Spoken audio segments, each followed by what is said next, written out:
Eu diria que mais do que se é possível, é fundamental. Eu diria que é um ato até ético. Eu recentemente terminei uma formação em estudos de felicidade com o Tal Ben-Shahar de Harvard. E ele fala que um dos 5 elementos mais impactantes na nossa felicidade é uma mente enriquecida. Olha que lindo isso. Uma mente enriquecida que significa o misto de curiosidade e abertura ao novo. Então, uma pessoa que é muito preconceituosa, muito julgadora, uma pessoa que é muito fechada na bolinha dela, que gosta muito de fazer piadinhas, que tem muitas certezas de que a verdade dela é a única que tem no mundo, além de uma pessoa mais pobre espiritualmente, vai tender a ser uma pessoa mais empobrecida socialmente, porque não vai circular em muitos meios, vai ser também mais empobrecida do ponto de vista profissional, porque você imagina um professor que é assim, cabeça fechada. Você imagina um vendedor que é assim. Você imagina um advogado. Porque, pensa, você é um advogado judeu e vai atender um cliente muçulmano. Não vou atender porque ele é muçulmano, né? Eu sou um arquiteto cristão e tenho um cliente que é shintoísta. Não vou falar com ele. Ou ele é ateu. E hoje está muito claro, né, que a internet, de alguma forma, acaba criando muitas vezes essas bolinhas e às vezes o medo também nas grandes cidades, que faz com que às vezes a família proteja muito o filho, as crianças não circulam mais muito na rua, o adolescente não pode pegar o transporte público. Então está aí um grande perigo, porque o mundo, o mercado de trabalho e a vida, como eu disse, né, para sermos felizes, demanda abertura ao novo e curiosidade. E por outro lado, hoje, muitas vezes a internet e a violência das grandes cidades faz com que as pessoas vão se fechando. E isso nem sempre fecha essa equação. É importante, sim, ter dentro da família rituais, momentos, conversas, experiências com pessoas diferentes. Isso significa profissões diferentes, isso significa crenças diferentes, valores diferentes. Um ato simples, por exemplo, de eu vejo notícia num jornal, eu vou ler em outra, e vou ler em outra, e vou ler em outra fonte. Na medida que eu tenho várias fontes de informação, eu tenho no mínimo a percepção de como outras pessoas pensam. Imagina um chefe de cozinha bom, ele tem que entender de muitas culturas. Para a vida, para sermos felizes, é mandatório esse ato ético de nos abrirmos ao mundo.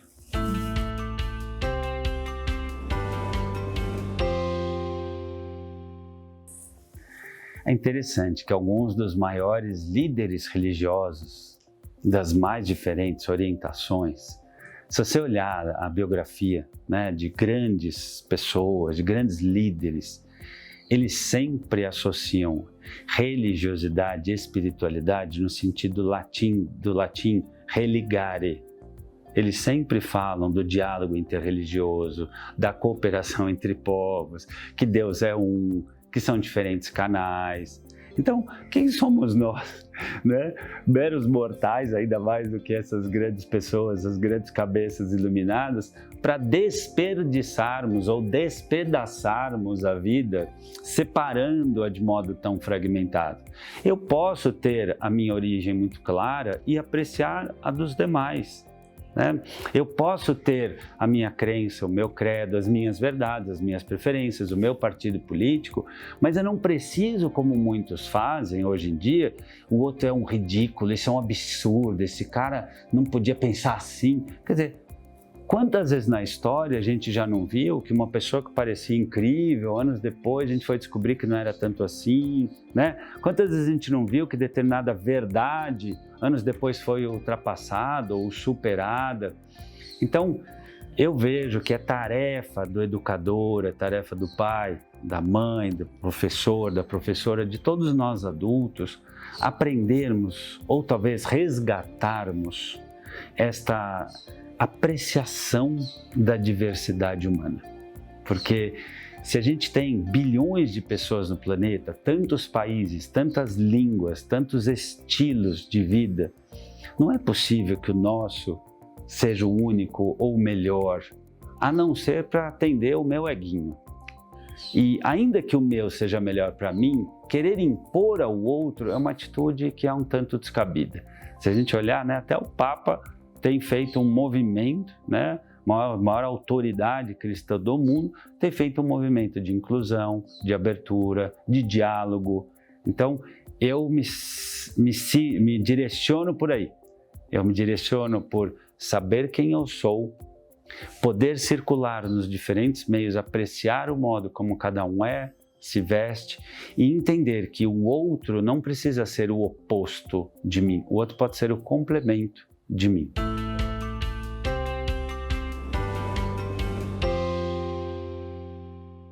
Eu vejo que as situações mais simples é aquele pastel que você vai no sacolão e que você puxa papo com a tia do pastel, em vez de simplesmente dar aqui um pastel e não olhar na cara dela.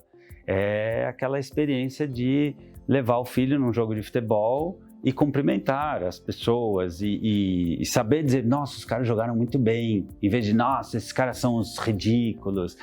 São as situações de quem você convida para a tua casa. De que tipo de assunto você toca na mesa, você conversa na mesa. Porque como é que você comenta as notícias, né? Do que você fala no dia a dia. Cultura, se a gente pensar, tem muito a ver com cultivo. Até na agricultura, a rotação de culturas ela é muito favorável para a germinação das espécies. Então, se eu não cultivar dentro da minha casa, poxa, meu filho gosta de ler gibi, eu gosto de literatura clássica, ou o contrário. Puxa, meu filho só ouve esse tipo de música, mas eu apresento uma música clássica e de repente eu não posso instituir, no almoço de domingo, essa semana é a Flávia. Semana que vem é do Rodrigo, e na outra é da mamãe, e na outra é do papai. Na hora que eu vou de manhã para a escola, não pode ser na segunda-feira eu vou ouvir na minha rádio, na terça do outro. Que tipo de assunto eu pergunto? Será que eu falo só da escola com o filho? Porque às vezes tem isso, eu pergunto de outros assuntos, eu conto um pouco de mim, eu trago o filho, a filha para de repente visitar o meu ambiente de trabalho, eu falo do meu propósito. Quando eu estou, de novo, num shopping, eu falo, nossa, olha o design dessa loja, que diferente daquela. Filho, que sensação você tem quando você olha essa vitrine e essa? O que será que o designer, o que será que o vitrinista, o que será que o arquiteto, o decorador quis transmitir com esta experiência de loja? Essa aqui, você percebeu que tem um aroma diferente? Puxa, que bacana, porque às vezes no mesmo shopping tem duas lojas de roupas, uma tem uma pegada, né, uma mensagem totalmente diferente da outra. Então, ampliar o repertório cultural é para além de, mas não excluindo, visitar um museu, ir numa outra praça diferente, ir numa livraria, um dia de repente ir com o filho para ter a experiência de pegar um livro numa biblioteca. Vamos olhar uma biblioteca, se a minha cidade tem? Vamos lá fazer o cadastrinho e ter a experiência de pegar o livro, tomar um café e visitar o lugar e conversar com a moça e de repente ler um livro de um tema diferente para conversar talvez uma vez a cada 2 semanas, cada um compartilha um pouco do que aprendeu. Porque aprendizado, de novo, não é só livro. É livro, é série. Puxa, eu vou assistir sempre as mesmas séries, eu vou jogar sempre os mesmos games, eu vou falar sempre do mesmo assunto, eu estou empobrecendo meu repertório cultural.